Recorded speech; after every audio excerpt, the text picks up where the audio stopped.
أرأيتم إن أتاكم عذاب الله أو أتتكم الساعة أغير الله تدعون إن كنتم صادقين بل إياه تدعون فيكشف ما تدعون إليه إن شاء وتنسون ما تشركون۔ فرما دیجئے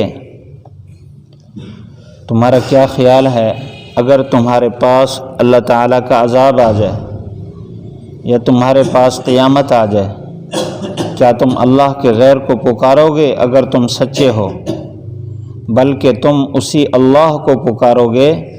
اور وہی تمہاری مشکل ٹال سکتا ہے اگر چاہے، جس مشکل کی طرف تم بلاؤ، اور اس وقت تم ان کو بھول جاؤ گے جن کو تم اللہ کے ساتھ شریک کرتے ہو۔ پچھلی آیت میں اللہ تعالیٰ نے یہ بات فرمائی، جھوٹے لوگ جو ہماری آیات کو جھٹلا رہے ہیں، ان کے پاس کتنی نشانیاں، کتنی علامات پہنچ رہی ہیں، لیکن یہ ٹس سے مس نہیں ہوتے، صمٌ بکمٌ، بہرے ہیں اور گونگے ہیں، فی ظلمات، یہ گناہوں کے اندھیرے میں پڑے ہوئے ہیں، یہ دین کے نور کی طرف، اللہ کے نور کی طرف نہیں آتے۔ یہ لوگ جو اللہ تعالیٰ کی وحدانیت کو نہیں مانتے، اللہ تعالیٰ کے ساتھ شریک کرتے ہیں، اسی طرح پیارے محبوب صلی اللہ علیہ وسلم کی رسالت کو نہیں مانتے، اعتراضات کرتے ہیں، دین کو نہیں مانتے، اپنی مرضی کے پیچھے چلتے ہیں۔ فرمایا اگر آپ انہی سے پوچھیں، اگر تمہارے پاس اللہ تعالیٰ کا عذاب آ جائے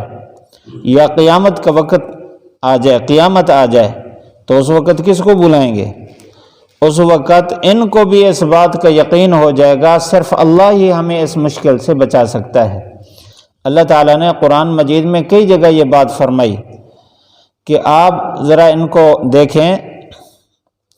کہ جب یہ کشتی میں ہوتے ہیں اور کشتی کہیں بھنور میں پھنس جائے، اس وقت یہ خالص اللہ کو پکارتے ہیں، مخلصین لہ الدین، اس وقت خالص ان کا دل بھی اللہ کی طرف متوجہ ہوتا ہے، یعنی یہ نظریہ اور یقین بن جاتا ہے کہ بس یہاں سے تو صرف اللہ ہی بچائے گا۔ لیکن جب وہاں سے نکل جاتے ہیں، دریا پار ہو جاتے ہیں، پھر کہتے ہیں کہ ہمیں فلاں بت نے بچایا، فلاں معبود نے بچایا، تو فوراً نظریہ ان کا بدل جاتا ہے۔ یہاں بھی یہی بات فرمائی، ارأیتم ان اتاکم عذاب اللہ، اگر اللہ تعالیٰ کا کوئی عذاب آ جائے یا قیامت آ جائے، اغیر اللہ تدعون، کیا تم اللہ کے غیر کو پکارو گے؟ ان کنتم صادقین، اگر تم سچے ہو، سچی بات بتاؤ تو۔ بل ایاہ تدعون، اسی اللہ کو پکاریں گے۔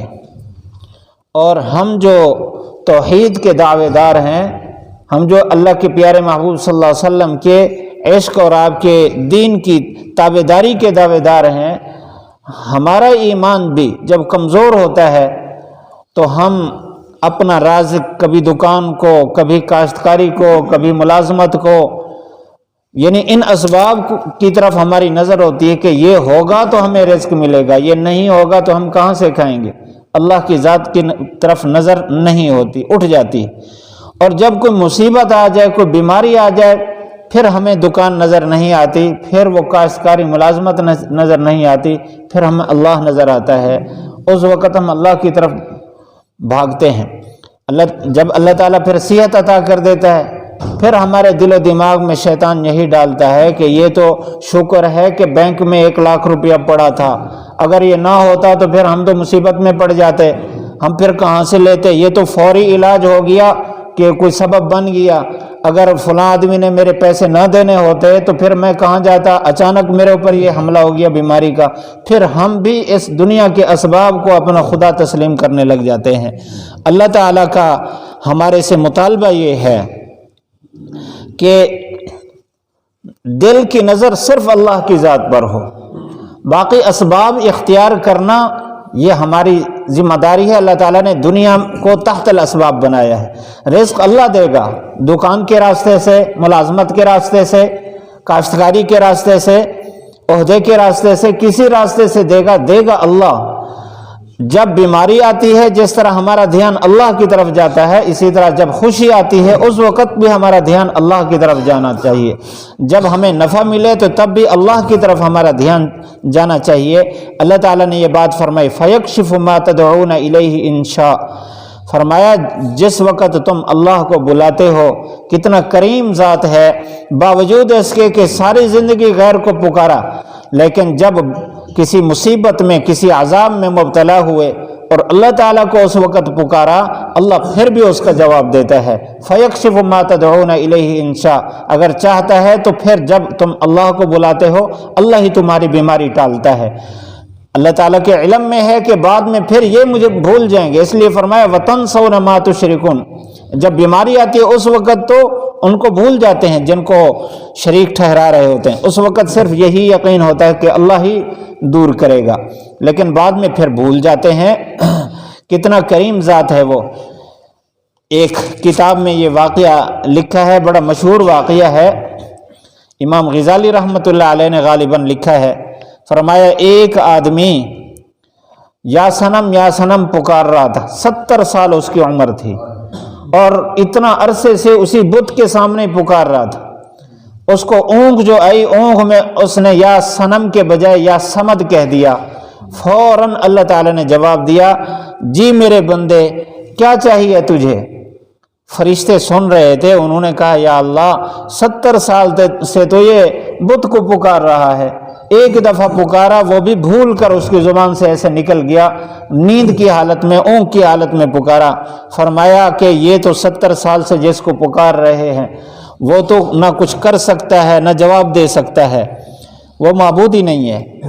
بول کر مجھے پکارا، اگر میں بھی جواب نہ دوں تو میرے اور اس میں فرق کیا رہے گا؟ اللہ وہ ذات ہے جو بندے سے پیار کرتی ہے، تو ہمیں ہر حال میں اللہ کی طرف رجوع رکھنا ہے۔ کوئی بھی مسئلہ ہو پہلے اللہ کی دربار میں سوال کریں، پھر ہم سبب کو اختیار کریں، سبب میں بھی یہی یقین ہو کہ اس سبب سے دے گا اللہ، ہمارے ذمہ ہے سبب اختیار کرنا۔ اللہ تعالی ہم سب کو عمل کی توفیق نصیب فرمائے۔ لیجئے قل ارائیتم ان اتاکم عذاب اللہ او اتتکم الساعۃ غیر اللہ تدعون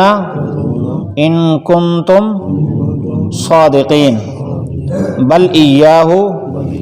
تدعون فیکشف ما تدعون الیہ ان شاء وتنسون ما تشرکون۔ قل فرما دیجئے ارائیتم تمہارا کیا خیال ہے،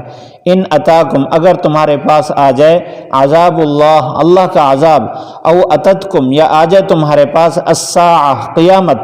غیر اللہ تدعون کیا اللہ کے غیر کو تم پکارو گے، ان کنتم صادقین اگر تم سچے ہو، بل ایاہ تدعون بلکہ اسی کو تم پکارو گے، فیکشف اور وہ مصیبت ٹال دے گا، ما تدعون جس مصیبت کی طرف تم اللہ کو بلاتے ہو، انشاء اگر چاہے گا، وتنسون اور تم بھول جاتے ہو اس وقت ما تشرکون ان معبودوں کو جن کو تم اللہ کے ساتھ شریک ٹھہراتے ہو۔